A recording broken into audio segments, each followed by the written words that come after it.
से मिलेगी और आपको वो बहुत ही एक क्वेश्चन दे के जाएगी। ठीक है, शुरुआत करते हैं पुष्यभूति वंश। पुष्यभूति वंश के बारे में क्या बात है, सबसे पहली बात है कि पुष्यभूति वंश या फिर रामवर्धन वंश भी कह सकते हैं इसको। इसमें एक हमारा हरियाणा में एक स्थान पड़ता है, क्या पड़ता है भाई, थानेश्वर। थानेश्वर स्थान पे एक पुराना शिव मंदिर होता था, क्या नाम था उसका, पुराना शिव मंदिर। इसका निर्माण किसने करवाया था भाई, पुष्यभूति ने करवाया था। किसने करवाया था, पुष्यभूति ने करवाया था। और इसका जीर्णोद्धार यानी इसकी दोबारा मरम्मत किसने करवाई थी, वो करवाई थी दोस्तों सदाशिव राव ने। किसने कराई थी, सदाशिव राव ने। यानी इसका जीर्णोद्धार या फिर मरम्मत कह सकते हैं इसका, किसने करवाई थी, सदाशिव राव ने। और पुष्यभूति जो मेन थे इस वंश के, जो संस्थापक थे, उन्होंने जो पुराने शिव मंदिर की बनवाया था, निर्माण करवाया था और जीर्णोद्धार करवाया था सदाशिव राव ने।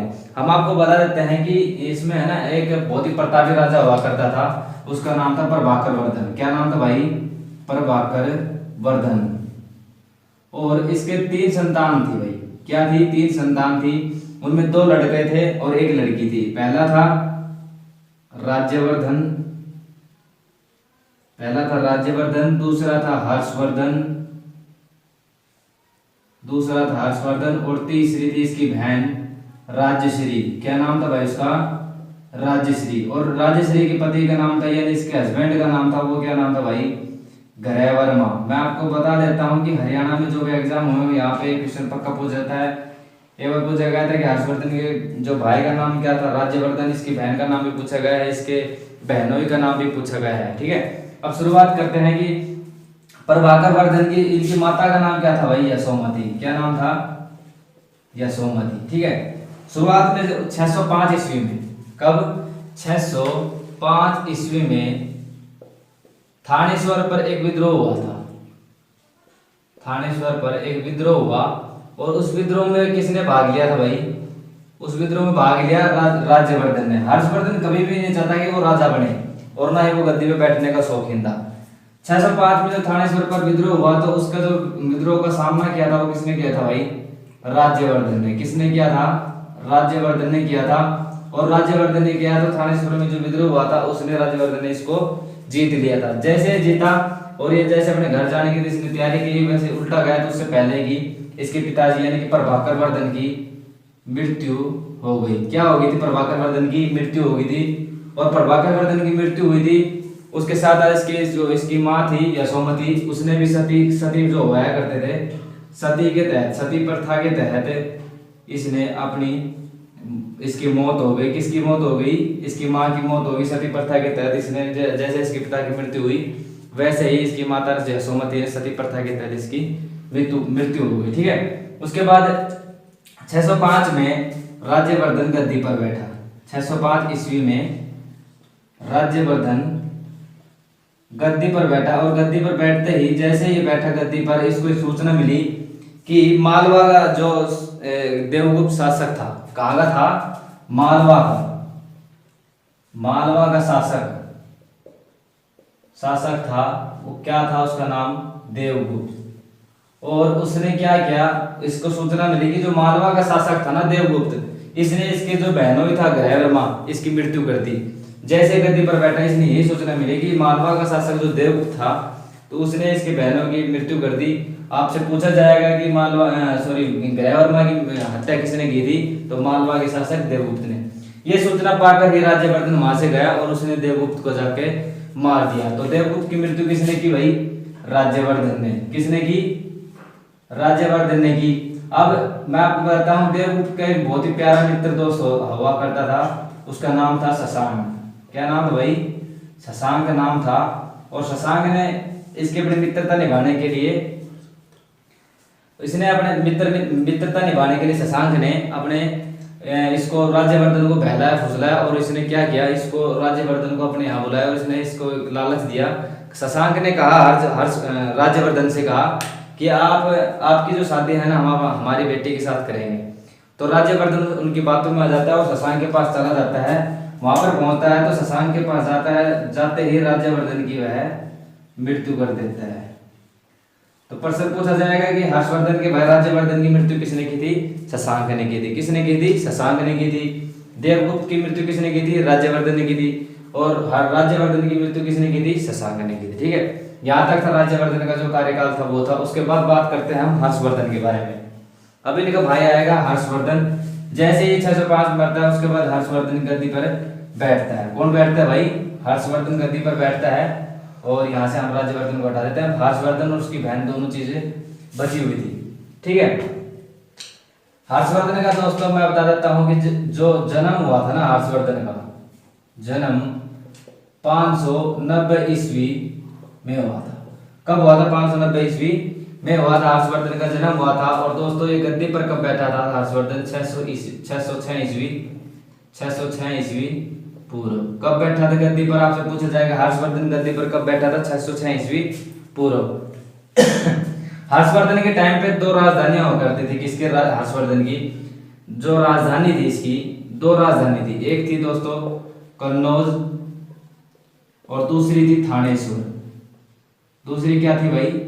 थानेश्वर। ठीक है, एक थी कन्नौज, दूसरी थी थानेश्वर।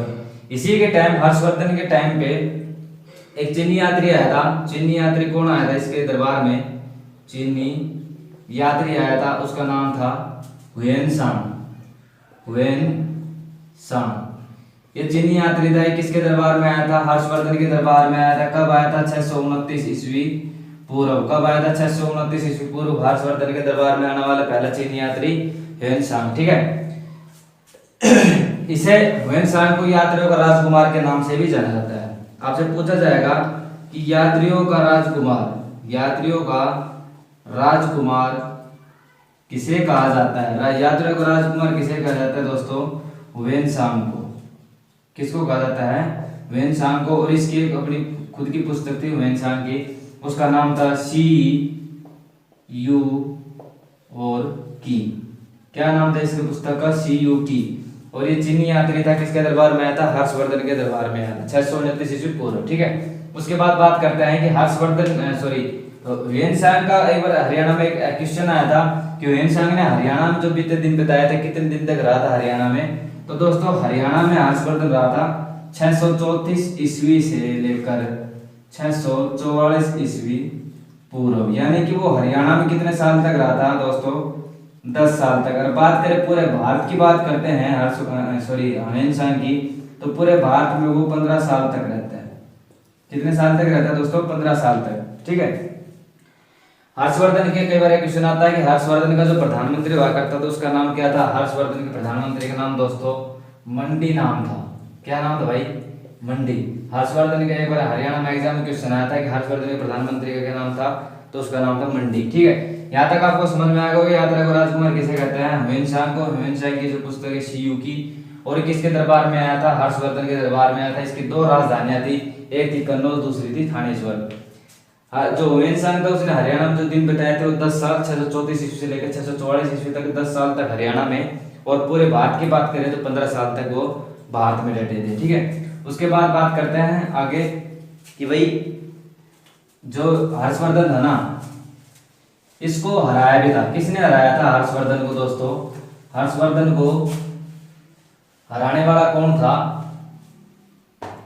मैं बताता हूं आपको। 634 ईस्वी में, 634 ईस्वी पूर्व और 635 ईस्वी पूर्व के लगभग एक शासक था, एक राजा था जिसका नाम था पुलकेशिन द्वितीय। पुलकेशिन द्वितीय इसने हर्षवर्धन को हराया। हर्षवर्धन को हराया। कब हराया? 634 ईस्वी लेकर 635 ईस्वी के मध्य लगभग हराया था। और कौन सी नदी के तट पर हराया था? नर्मदा नदी के किनारे।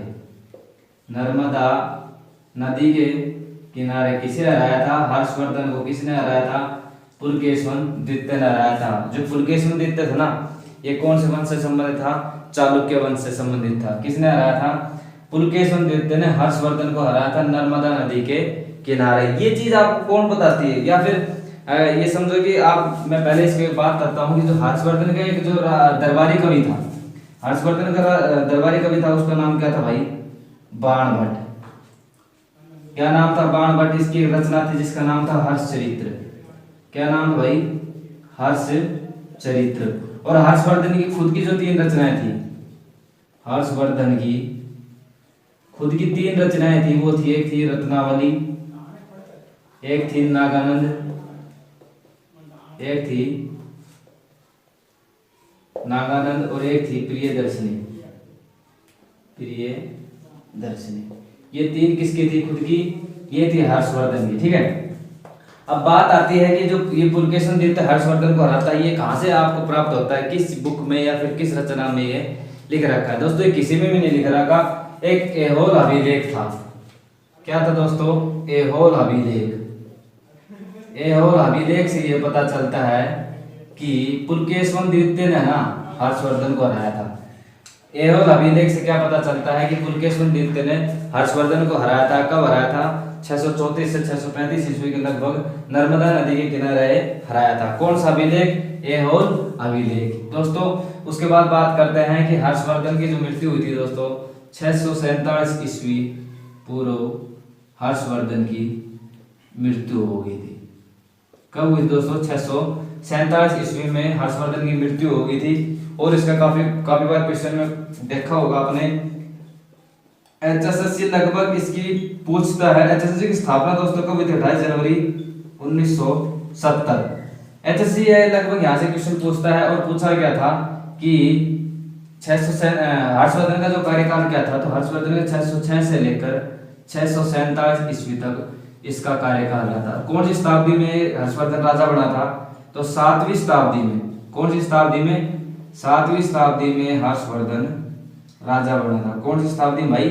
7वीं शताब्दी में हर्षवर्धन राजा बना था। दोस्तों ये था हमारा हर्षवर्धन का जो टॉपिक था, मोस्ट इंपोर्टेंट है, यहाँ से आपको क्वेश्चन देखने को मिलेगा।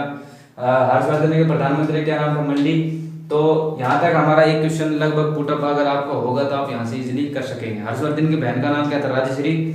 बहनों के नाम ग्रहवर्मा, भाई का नाम राज्यवर्धन, खुद हर्षवर्धन।